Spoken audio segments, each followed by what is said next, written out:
Dampak mewabahnya virus corona kini juga telah dirasakan oleh dunia pendidikan, organisasi pendidikan, keilmuan, dan kebudayaan. Perserikatan Bangsa-Bangsa UNESCO menyebut saat ini kita berada di era pendidikan masa pandemi COVID-19, di mana segalanya mengalami perubahan besar. Salah satu yang berdampak adalah pendidikan, dan segalanya serba terbatas. Karena layar yang menjadi penghubung antara pengajar dan siswa. Namun kita sebagai pengajar harus tetap bersemangat, karena kita memiliki tanggung jawab besar untuk mencerdaskan anak bangsa kita. Karena siswa-siswi kita merupakan masa depan kita semua. Maka dari itu, dari video ini saya mengajak rekan-rekan pengajar semuanya untuk selalu bersemangat dengan menciptakan kreativitas dan inovasi untuk memajukan pendidikan dengan cara yang berbeda. Bersama kita bisa menjadi guru inspiratif Indonesia bersama Kuiper dan Kruti Sosro.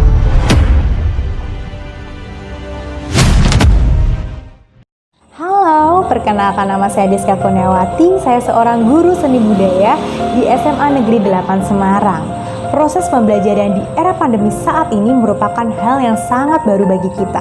Kalau dulu kita biasa dan sering bertatap muka, bertemu langsung, ngobrol bareng sama siswa-siswi kita, melihat tawa mereka, candaan mereka yang kadang membuat hiburan tersendiri bagi kita.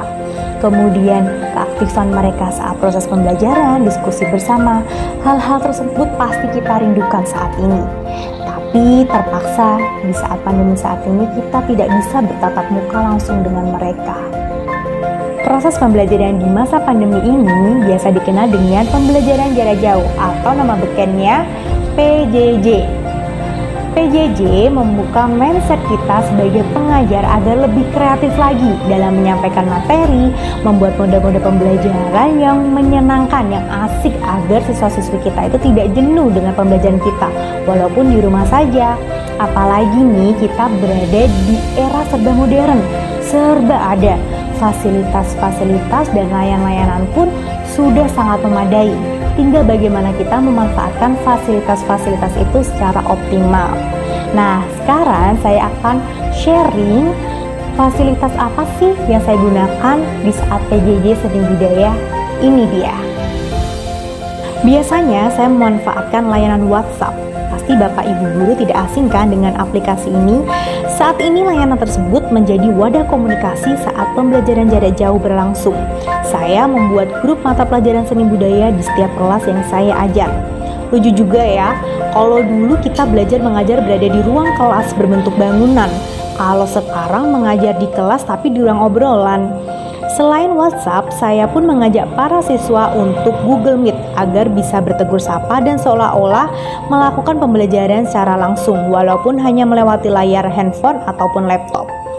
Tentunya saya juga memanfaatkan layanan dari Google dan Kuiper sebagai platform bagi siswa ketika memberikan materi tertulis atau video dan untuk siswa yang mengerjakan latihan soal.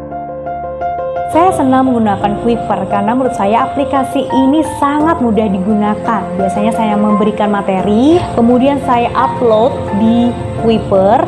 Kemudian kalau waktu tugas ataupun latihan soal, saya menggunakan pilihan ganda. Jadi di sana saya tidak perlu lagi menilai secara manual karena di sana sudah ada skornya tersendiri. Jadi siswa juga bisa melihat apakah dia tuntas dengan nilainya ataupun mengulang untuk remedi. Selain aplikasi tadi, saya menggunakan fasilitas lain, yaitu sosial media. Mungkin WhatsApp juga sosial media, tapi satu-satunya sosial media yang mungkin banyak sekali digemari anak muda, yaitu Instagram. Daripada siswa-siswi saya men-scroll updatean aja, mendingan membuat wadah atau tempat mereka berkarya. Pengen tahu tugasnya seperti apa? Tada!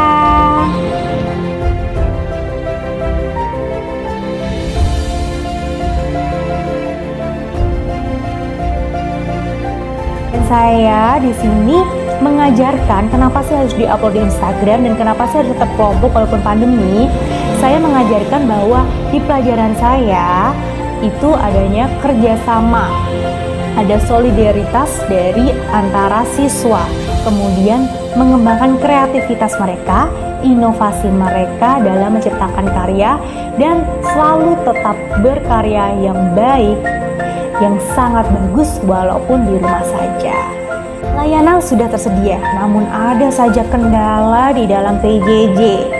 Yang pertama nih, ada yang tiba-tiba kuotanya habis atau tidak punya kuota, tapi untung saja sekolah saya memberikan kuota gratis bagi siswa-siswi agar bisa tetap mengikuti pembelajaran jarak jauh. Kemudian adalah sinyalnya hilang, dan ada juga yang listriknya mati. Nah kan, listriknya mati, udah hidup lagi ya, namanya juga warna-warni PJJ. Saya punya satu cerita nih, yaitu ada anak yang dia tidak bisa mengikuti pembelajaran di saat jam pelajaran karena ternyata siswa tersebut tidak memiliki handphone untuk pembelajaran jarak jauh. Dia harus menunggu orang tuanya pulang bekerja agar bisa meminjam handphone tersebut dan menghubungi gurunya. Tentunya untuk meminta maaf, menceritakan kendala yang dia alami, dan meminta materi ulang ataupun tugas yang harus diselesaikan. Kemudian saya memberikan motivasi terhadap siswa saya dan memberikan apresiasi karena dengan keterbatasan anak tersebut tetap berusaha menghubungi guru agar tidak tertinggal materi pembelajaran. Akhirnya pun saya memberikan kelonggaran waktu dan memberikan kesempatan agar siswa tersebut bisa mengerjakan tugas dengan baik tanpa harus mengganggu jam istirahatnya maupun mata pelajaran lain. Karena otomatis pada mata pelajaran lain siswa tersebut juga mengalami hal yang sama.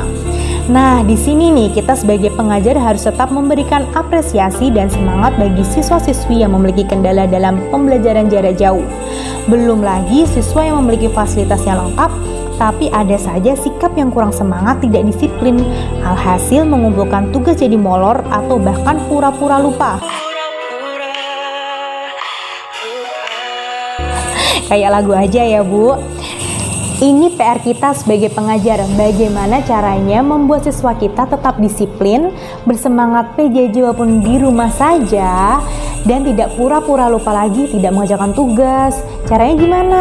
Yang pertama, kita lakukan pendekatan terhadap siswa kita. Posisikan kita sebagai guru dan juga bisa menjadi teman bagi mereka. Jadi seperti mereka itu nyaman terhadap kita.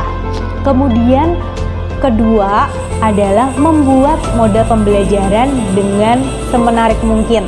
Contoh nih, bikin PPT atau bikin video kreatif yang membuat siswa itu menyenangkan, membuat mereka itu tidak jenuh terhadap materi kita. Dan nih yang perlu adalah berikan candaan buat siswa-siswi kita agar mereka tidak terlalu tegang dan dibuat enjoy terhadap pembelajaran kita. Intinya, kita sebagai pengajar harus selalu update model pembelajaran kita. Berikanlah materi yang selalu fresh. Berikan juga mental health bagi siswa kita. Mereka butuh motivasi kita dalam melakukan pembelajaran jarak jauh. Jadikanlah kelas online lebih menyenangkan. Ini nih yang penting, jangan lupa mengingatkan pada siswa-siswi kita selalu menjaga kesehatan. Mengingatkan juga bagaimana pola hidup sehat yang benar itu seperti apa. Mencuci tangan dengan sabun, gunakan hand sanitizer, dan kemana-mana harus pakai masker. Jaga jarak, hindari kerumunan. Mungkin itu saja yang bisa saya sampaikan. Tetap semangat ya untuk kita para pengajar dan siswa-siswi di seluruh Indonesia. Kita pasti bisa. Ki Hajar Dewantara pernah berkata, jadikan setiap tempat sebagai sekolah dan jadikan setiap orang adalah guru.